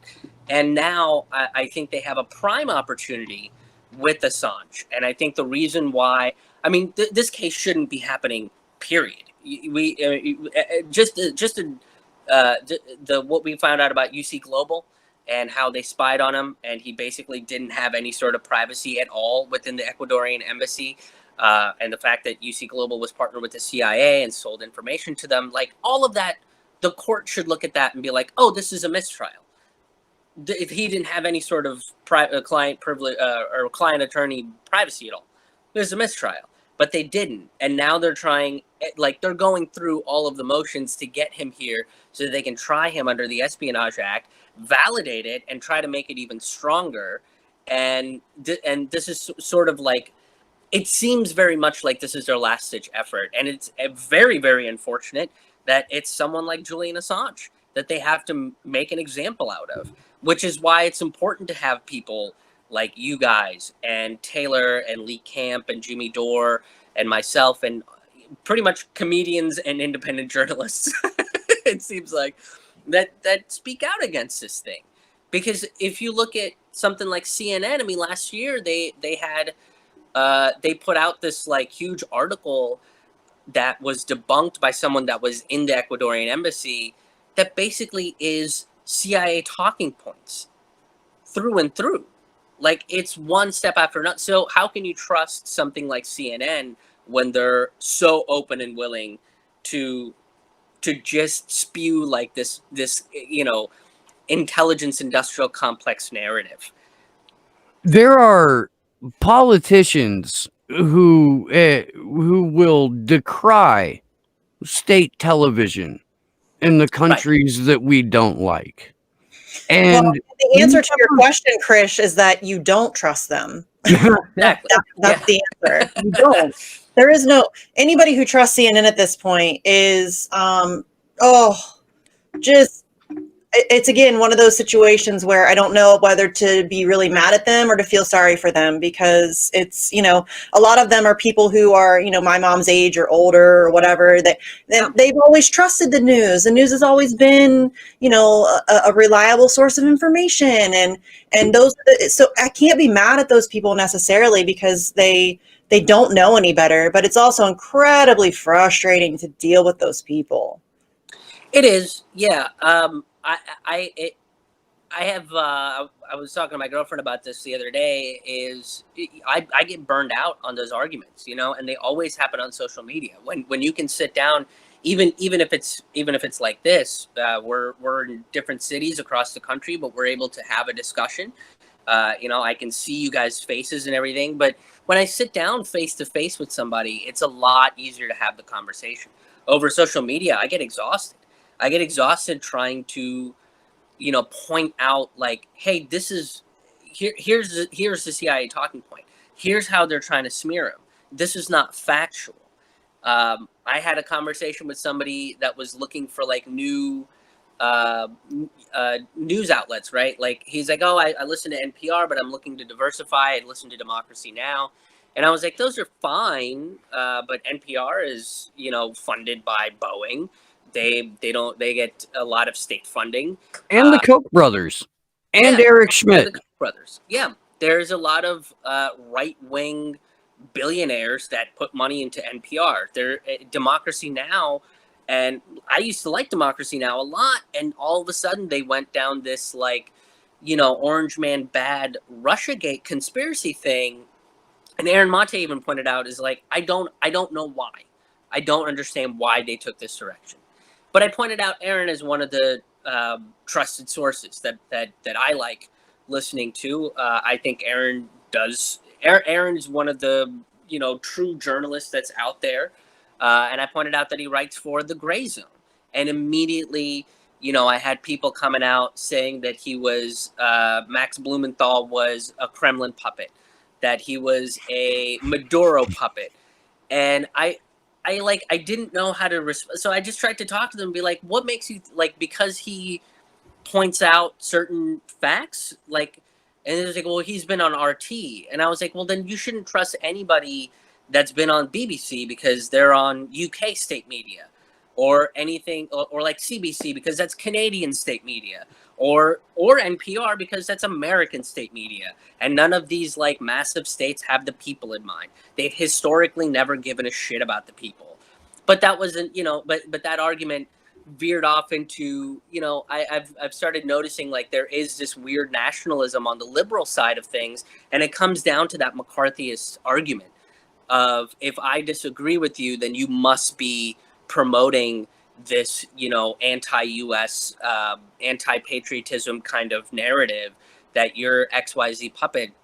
Like, I can't say that the CIA has literally come out and said movements like Black Lives Matter are possibly connected to Russia because they sow discord within the American culture. And I was talking to somebody about it, and they were like, well, you know, they do. And I was like, no, that's not what the Black Lives Matter movement is about. The Black Lives Matter movement isn't about sowing discord in America. It's pointing out how bad racial tension in America is, and how much you know, inequality there is in terms of race in this country. Well, And I think people are very incapable of recognizing the nuance in this situation, because is it possible that Russia or Russian agents or Chinese agents or Israeli agents are trying to infiltrate movements in this country to co-opt them and to, of course that's possible. Of course, every government in the world is ruled by crazy sociopathic narcissists who want control, and they're going to try to get it in whatever way that they can. And if that means they got to send people to infiltrate some groups and cause some chaos, they'll do that, sure.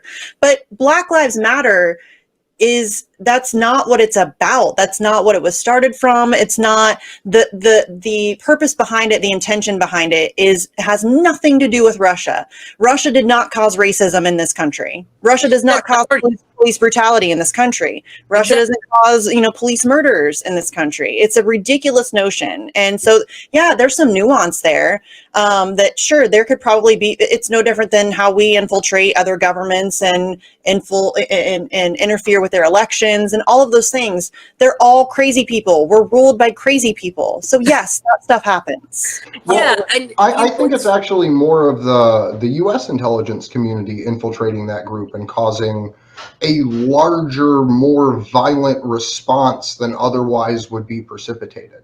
Because the individual people there at the protests, whether that's the ones that are still going on or the ones when it first sparked off, they weren't there because they were George Floyd's friend.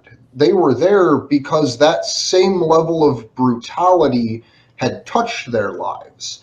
Yes. And if anything, I think the argument should be spun to a bit of a different standing, where you could say that it's not Russia that's trying to distort this underlying racial tension, that it's the United States attempting to divide, conquer, and control the mechanisms and outlets upon which dissidents are allowed to exert themselves in a collective fashion. Because everything is on the table as far as the way that they infiltrate groups. Like, if you're newer to the activism community, look back at how they infiltrated the Occupy movement. Most specifically, here in the city that I'm in, Cleveland, the FBI essentially gave someone a pretend bomb and said, tie this to a bridge, and then found that person guilty because the FBI gave them a pretend bomb, the idea, and spent 2 years egging them towards this violence. So Right. in intelligence community infiltration of any activist movement is above and beyond, and it's used as a way to divide and conquer, because they have one group that says, well, you're in this for this, and you have another group that says, well, we're trying to do this, and then it creates this left-right paradigm instead of the people that stormed the Michigan State House recognizing that the violence that will be brought upon them will be the same level of violence that is currently experienced by the minority communities in the ghettos. Yeah, and you know, to kind of pick up off of both your points there too, is no one wants to, when they start talking about how there is Russian meddling or Chinese meddling or any of that sort of stuff. One, as Missy pointed out, this is what the intelligence communities do. They do that all the time. That's kind of the role of intelligence communities, which begs the question of, like, why? Like, if it's about protecting us from foreign enemies, why are they infiltrating? Why is American intelligence infiltrating American civil rights groups? Right? Like, that's another aspect of it they don't really want to talk about. Is like, you don't even have to go into the coups of the CIA, which there are tons of, between anything in Latin America to Iran. You can see throughout history that the CIA has run coups all over the world. But not only that, but once you learn about things like COINTELPRO and what happened with the Occupy movement, it becomes very, very difficult, in my opinion, to justify the actions of any intelligence community, period. So when one intelligence community like the CIA is saying, well, Black Lives Matter is connected to Russian intelligence, and Russian intelligence is saying, all right, and they're not saying anything, well, there's nefarious misdeeds going on between both of them. It's that intelligence war that keeps going on back and forth, and it becomes convoluted and it becomes ridiculous, and it all becomes theatrics. But at the end of the day, who are the victims of these theatrics? It's us. It's the people, and the way they kind of trick you into validating and justifying and supporting these theatrics is by saying that it's about your safety, right? Oh, we have to stop Russia because they're meddling in our elections. Maybe there's no proof of it. I mean, you did a whole fucking investigation and you found nothing, and they're still kind of shoving that narrative down, and they're still shoving that narrative for Assange. That's one of the narratives they use, is that he was a Russian agent, and it's based on what?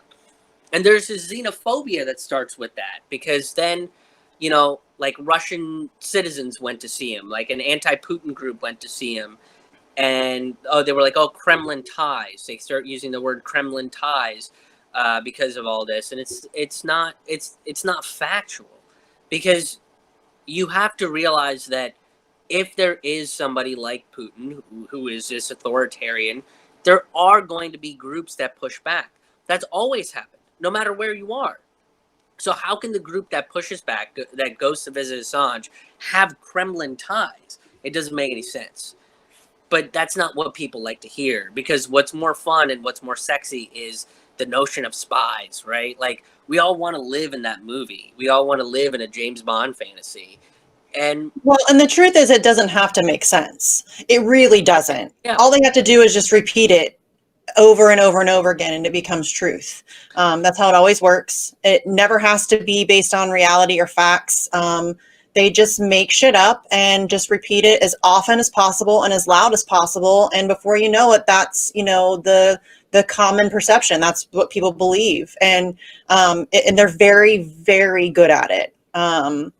the propaganda game in this country, especially, and I think Steve has said this before, that, you know, the United States is the most propagandized country on the planet. And that is so true. I mean, it doesn't hold a candle to a North Korea. The people in this country have no idea what's going on around them for the most As part.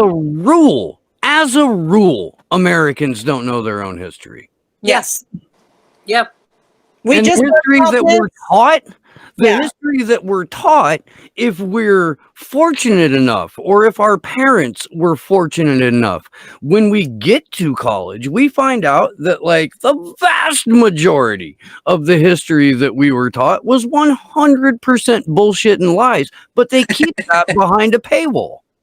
Well, I just had this conversation. The show that I do with Jesse Zerowell, Facts on the Ground, we just today interviewed the executive director of Sovereign Bodies Institute. And part of the whole conversation that we're trying to do a series on missing and murdered Indigenous women. And the whole part of the series, like the whole point that we're trying to convey, is that this is not what's happening with MMIW is not happening in a vacuum. This is something that's been a pervasive issue across history. Like, this is about the adoption program and the boarding schools and all that stuff. It's all connected.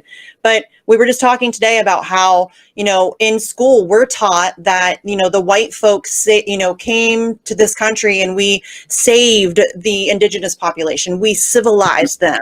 And it's really quite the opposite. I mean, if you look at the history, rape, domestic violence, violence in general in Indigenous communities was incredibly rare before white people showed up. And then we, you know, kind of forced upon them our culture of patriarchy and, conquest. And that's, you know, we've kind of, instead of saving them as we were taught as civilizing the savages, it's quite the opposite. And the people in this country have no idea about their legitimate history and where they come from.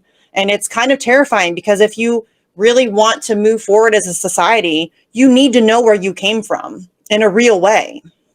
Yeah. Well, it's Orwell. He who controls the past controls the present, and he who controls the present controls the future. Yep. Yep. And our past has been, by and large, at least until the advent of the interwebs, locked behind ivory towers, locked inside of ivory towers. So I interrupted you, Krish. No. That's exactly kind of the point that I was going to make. Is that's why the education system is so controlled. I remember a couple of years ago, I was reading some about Texas. I think because Texas is they buy up a lot of the textbooks, so they get to control what goes into the textbooks. And one of the things that the Texas school board wanted to do was change the word slaves to workers, right? Which is like, that's not how much can you lie and get away with it, right? Is like, that's not remotely anywhere close. Like, you can't call them workers. You're not paying them. You're torturing them. They like, that's not a worker. And Well, so in the era of coronavirus, that is a worker, because that's where we're moving to. Is the only people that will have jobs will be the people that work for the government jobs, and if you don't, oh, sure. Yeah. So they're trying to redefine what slavery is to mean the worker, because what ultimately they're after is so much automation and tracking and tracing that if you step out of that line, you just get eaten alive by society in and of itself, but also the system. That way, if they redefine what that means, you know, when we use terms like wage slavery because somebody doesn't get paid enough to do their job, well, the word slavery doesn't mean anything anymore. It's lost its edge. It's lost its historical meaning. And now they can basically say, well, you know what, $7.25 is too high. We're actually going to dip it down to $6.50, and that's going to be minimum wage. And no one's going to bat an eye about it because we've changed what slavery means. Slaves were still workers. They were still working. They were still part of the working class, which I'm not saying that they weren't. I think they were part of the people, which is why we had the war to begin with, is to say these are people and we should treat them like people instead of property. But changing that word completely redefines that history. And then going forward, they can make all these rules, and there's a whole generation of people that don't understand what's the historical impact of slavery. But that's the thing is how, if there weren't people pushing back on it, that would have gone through. I remember when I was doing a piece on this a couple of years ago, it's like they were also trying to depict Mexicans as drunk and lazy in the textbooks. So again, it's like you can put an anti-immigration rhetoric out there. And when you hear a politician say that, oh, well, all the Mexican, they come through and they're all drunk and lazy. Well, now you have a whole generation of kids that have seen a textbook that has essentially described them that way, and then seen an image where they're also depicted, with red noses and they're sleepy and they're not really working or anything, when that's the furthest thing from the truth. So kind of controlling the education system is a big deal. And now we're having this argument about sending kids back to school and not really giving a shit about like what that's going to do to teachers and what that's going to do to families and communities. And the only people that are pushing back are the teachers' unions. The teachers' unions are the ones that have come up with a list of demands. They have come up with a way to sit there and say, well, this is how you create a safe environment. And these are all the precautions we have to take as a country to make sure that kids can go to school and everybody can be safe. And the CDC hasn't even come up with a plan. And the fucking unions have done it. And what do we do in this country is we shit on the unions. Well, so the plan here in the city that I live in, where I had to choose to not send my girls to school, they are doing a reduced class size 2 days a week. And if anyone in your class gets flagged by your county contact tracers, which is in and of itself is a whole different fucked up thing we talk about, but you have to go home. Your whole class and your teacher go home for 14 days. And then on top of that, the lunchroom, right? The like school table, 4 benches, fold up. I hope everyone can picture them. Instead of having 3 to 4 kids per bench, which is a total of like 24-ish kids per table, it's going to be 4. 1 person per bench set out in a staggered manner. So you essentially put one classroom divided amongst an entire gymnasium and mandate that the kids sit there, otherwise they're punished for interacting with their friends at a time where historically they have been allowed to. So even the way that schools are going back to business as usual is just the most psychologically damaging thing to a child, because you're literally training them. You sit here, you shut up, you eat your food, and then you go do your learning with your mask on. Yeah, I never. When I was in India, there was we had classes with 70 kids, so I never got any sort of like individualized attention. I kind of had to. You learn the lessons, but then like if you have any further questions, like your parents are supposed to help you, right? Like that, or you get a tutor or something along those lines. So it wasn't this individualized attention type of stuff. But when I came here and I did get that sort of individualized attention, like it was the pace of education here was way slower. So now with the whole coronavirus thing is like, we're slowing the pace of an already slow education system down way more, when in reality, you really don't have to.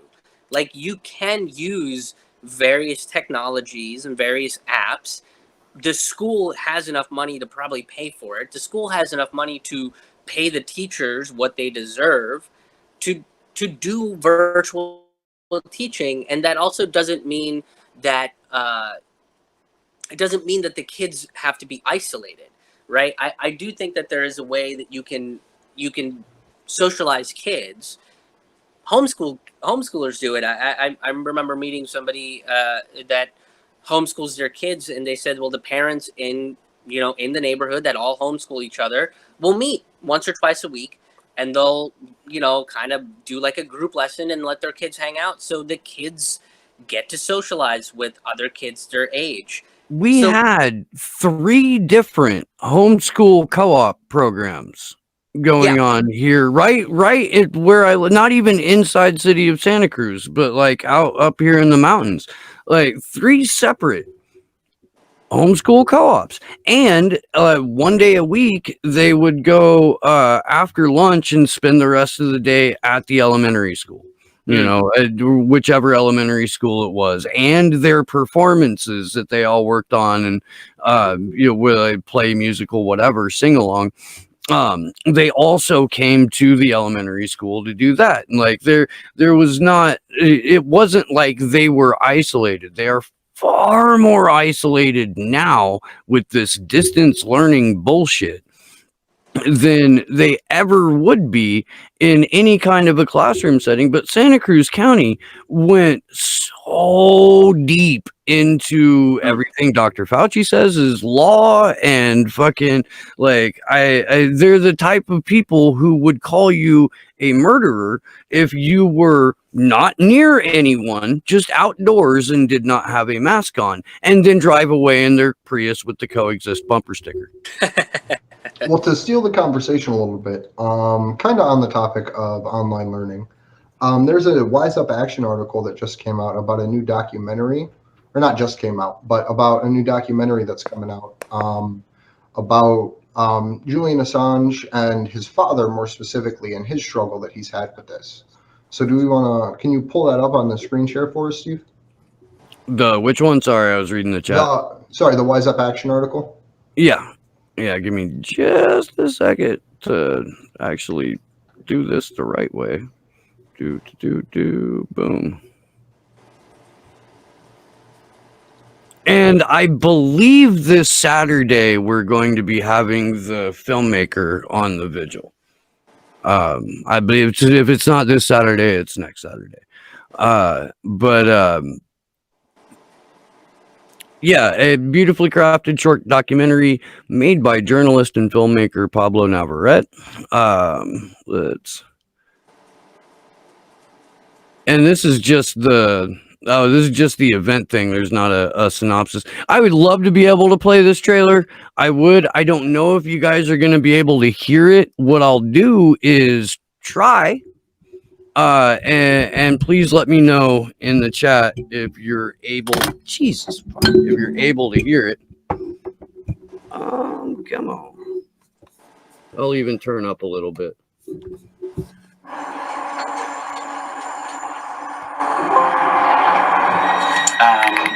Welcome back.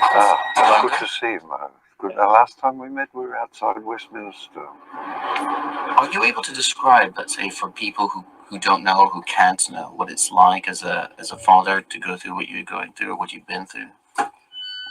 Oh, well, it's, you get a bit driven, Mo.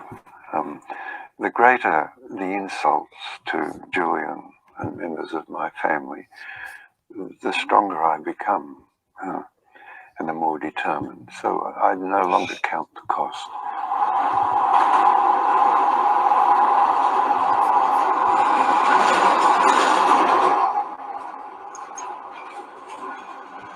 So I'm gonna play the second one here real quick, just short little clips. Oh no, that's a picture. So yeah, there we have it.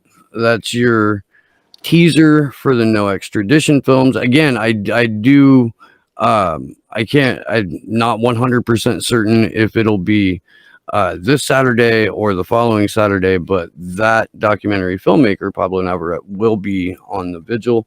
Very much looking forward to talking to him and having a discussion. Krish, when you're researching the Espionage Act, if you're not done, I highly recommend that you go watch the DEA campaign panel from last Saturday with Laurie Love and Jeffrey Sterling and God damn it, Barry Pollock. Okay. Who's one of Julian's U.S. attorneys. And Hey, can I just mention something about the documentary, just real quick, like while people no. watch that? Really, dude? But they're selling tickets for that. It premieres on this Thursday, the 13th. And a quarter of the tickets go to the Committee to Defend Julian Assange. So anybody who wants to buy tickets for that, please do so. That helps, raise money for helping Julian face this ridiculous nightmare scenario that he's in. So, and it's a 32-minute film. So, Thursday the 13th is when it premieres online. And I would recommend trying to get other people to watch it with you. If you have friends that are mildly political that would be interested in coming over and sitting down at your house and watching a 32-minute documentary about Julian, invite them. Because I think it would go a really, really long way to. And then play our teach-in videos immediately afterwards. Yes. Or before, pregame it. Or before. Yeah.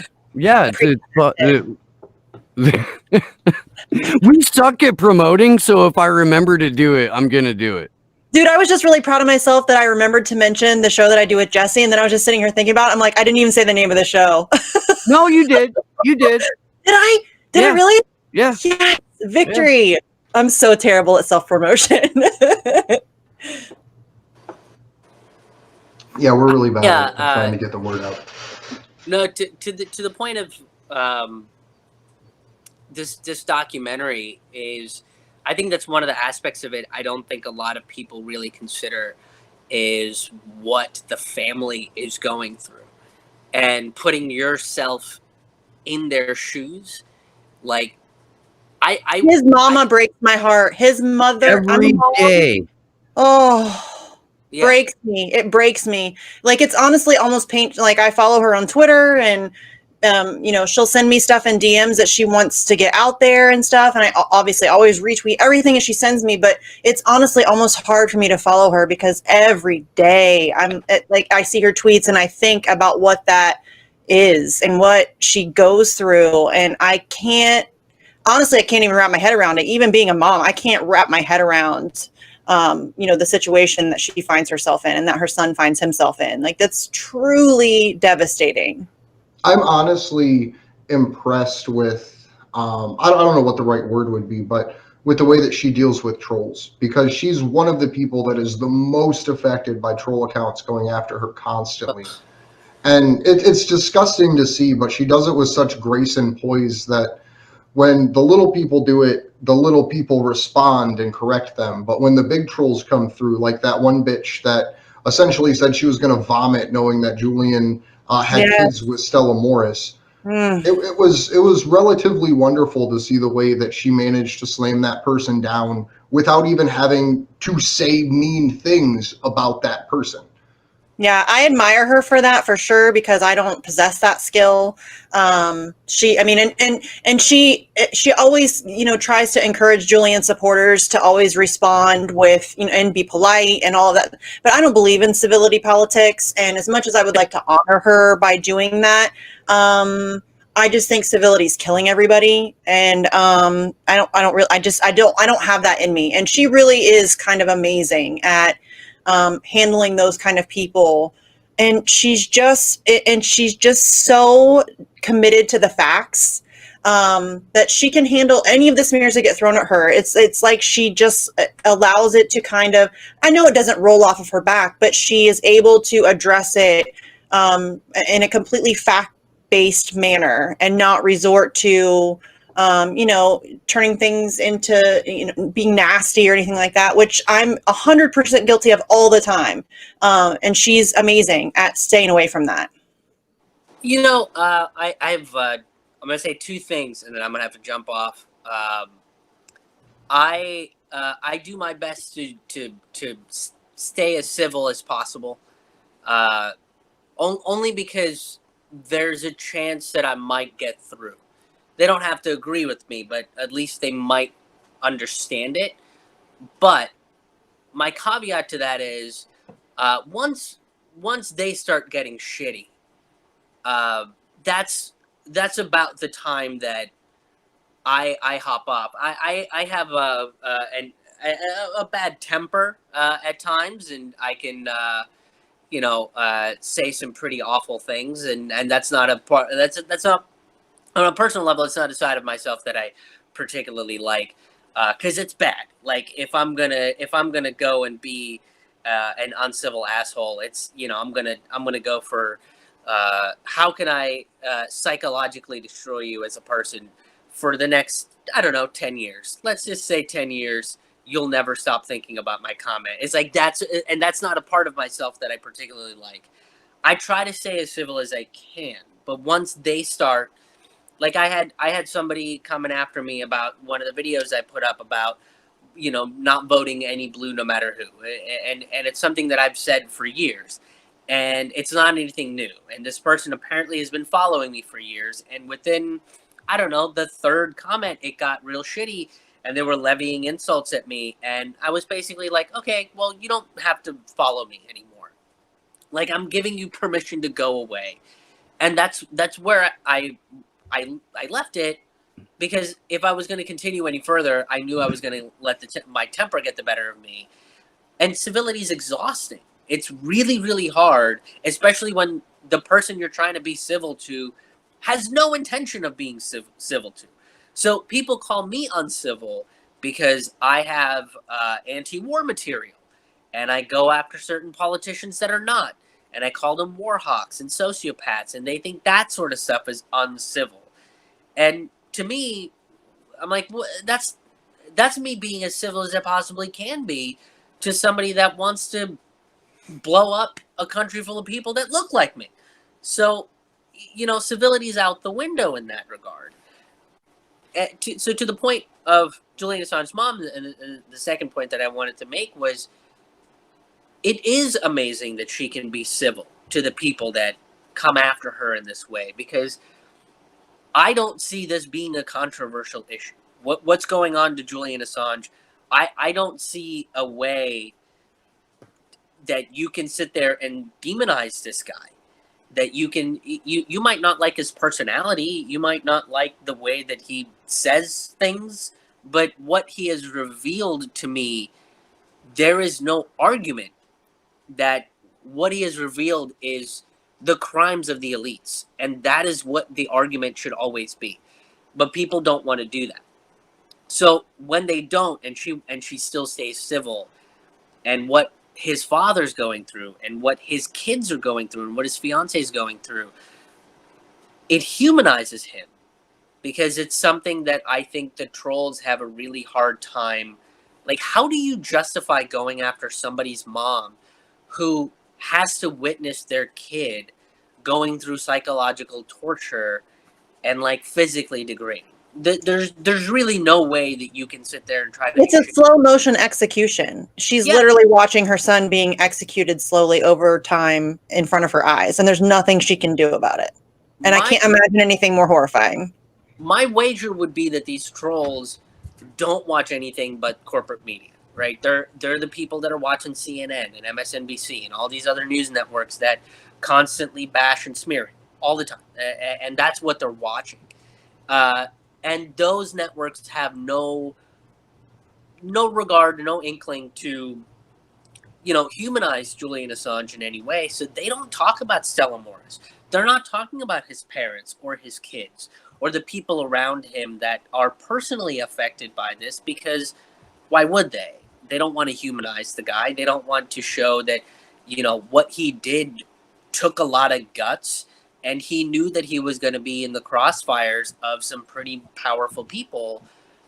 So I think that it's even more important that as much as we talk about, yes, it is not the fact that Julian Assange is somebody that you might not want to have a beer with. Doesn't fucking matter. What matters is what he revealed. And what matters is the psychological and physical toll that he's going through, as well as his family. And if that becomes the narrative, then it's I don't see how you couldn't be on his side. But again, corporate media doesn't want that narrative. And once you kind of see that corporate media doesn't want that narrative, where do you go? And it's coming over to this stuff, right? Coming over to the independent journalists and the comedians that talk about them and saying, oh, well, maybe I've got it wrong, and opening your eyes to something different, something interesting. And it is going to be difficult, because when you kind of rattle and shake your whole worldview, you got to rebuild from the ground up, and that's not something that a lot of people are willing to go through. And it's like, shit, I never considered myself to be a Democrat. I never aligned myself up with the party, or I've never aligned myself up with any party, period. But when I was a kid, like in my early 20s, I thought the Democrats were the good guys, right? I think a lot of people did. I thought MSNBC was like a real news network. And again, a lot of people did. And once I started seeing the system for what it was, I mean, it was devastating to the point where I didn't want to do political comedy because it was depressing, and I didn't know what to do as a comedian, as a person. And it is building yourself from the ground up. So I get that it's difficult, and I get that it's scary, but I think it's absolutely necessary for all of us to challenge what we know and challenge how we have become complacent within the status quo, and that's okay. And if the issue starts with Julian Assange, great. You should listen to what his parents have to say, and what Stella Morris has to say, and what Julian's friends have to say, and what his colleagues have to say about him, over what a CNN reporter that was given a fucking report from Mike Pompeo has to say, because that guy has no skin in the game for this, other than the fact that he's a journalist and will say some shit about press freedoms, and that's about it. So if this is shaking you to your core, good. That's okay, because there's enough people who have already been shaken to the core, and we will help you figure out where to go. And I'm sure there's stuff that I've said that people disagree with, and people that I like. I mean, whenever I hang out with Lee Camp, there's usually one point where we're sitting in the car together, and we'll disagree with each other, and we'll yell at each other and call ourselves some names, and then at the end of the day, we'll be like, yeah, I guess I see what you're saying, and that's it. So I just want to say, Krish, I always appreciate when you come on with us, and I'm really looking forward to Friday. If you could let people know where they can find you and how to support you. Yeah, the easiest way to find all of my stuff is right on my website, which is krishmohanhaha.com. That's KRISHMOHANHAHA.com. There's a donate page where you can become a sustaining member if you have the ability to do that right now, or make a one-time donation. But another big way that I'm kind of earning a living right now is by doing these virtual shows on Friday nights. So the next one is August 14th, 9 p.m. Eastern, 6 p.m. Pacific time. So if you're free, come on out. Half the tickets will be donated to the Action for Assange GoFundMe. Well, thank you very much for joining us, Krish. Thank you for having me. It's always a good time. Absolutely. I always love having you. You are one of our most frequented guests. I think you and Jason Bermas are the two highest, probably followed by Mohammed El-Mazi. So I think we're wrapping up for this evening. We don't really have many other articles to touch on or anything. So I just want to thank everybody for joining us. I want to thank Jason for hopping on earlier and Krish for hopping on now. And I just want to point people back. I'll put it in the link one more time, or in the chat one more time, the link to the schedule for DC. Please make arrangements. If you can join us for an hour, a day, a week, or the whole time, we would love to have you. Yeah, thank you to everybody. Thanks, Josh and Kimber, for all the hard behind-the-scenes work, as well as the other volunteers and activists behind the scenes that help make this possible, as well as Washington, D.C. possible. My name's Misty Winston. You can find me on Twitter at Sarcasm Stardust. Don't forget to donate to the GoFundMe page for the crew to get to DC. They're really close to their goal. If you can't donate, just share it. because the more eyes on it, then the more people who can donate will see it. And obviously, if you can make it to the show, Krish's show on Friday, that also helps the crew get to DC. Thank you, Krish, for doing that. Thank you for being here tonight. Thank you to Jason also earlier. Jason's always a great guest. I'm hopeful that the next time we talk to him, he has a David Bowie conspiracy theory for us. That would be fun. I love David Bowie. But yeah, so just, thanks everybody for joining us in the chats and, for supporting the show and the crew and for, fighting for Assange. So yeah, thanks guys. My name's Steve Poikonen. I host a show called Slow News Day. If you're looking for it on YouTube, you type in Slow News Day Podcast into your search bar. I'm also on Rockfin and Live. Thank you for hanging out with us tonight. This is incredibly important that the closer we get to September 7th, we pack as many people into a chat as we can, and that turns into packing the streets of Washington, D.C. with all of our happy asses. Big thanks to Bermas and to Krish, my co-hosts, Andrew and Jazz Andrew and Misty, and to Sleepy Josh and Mean Panda. We will see you guys Saturday. Oh no, we should see you Friday in Krish's show. I know that I will be on for that. Andrew, I think you said you could make it for that.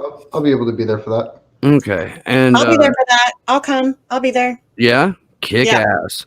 I'm in. So the more the merrier with that, really. And they are, man, they're fun. Like I've thoroughly enjoyed myself hanging out for those. So yeah, hopefully we see you Friday. Good luck to us all.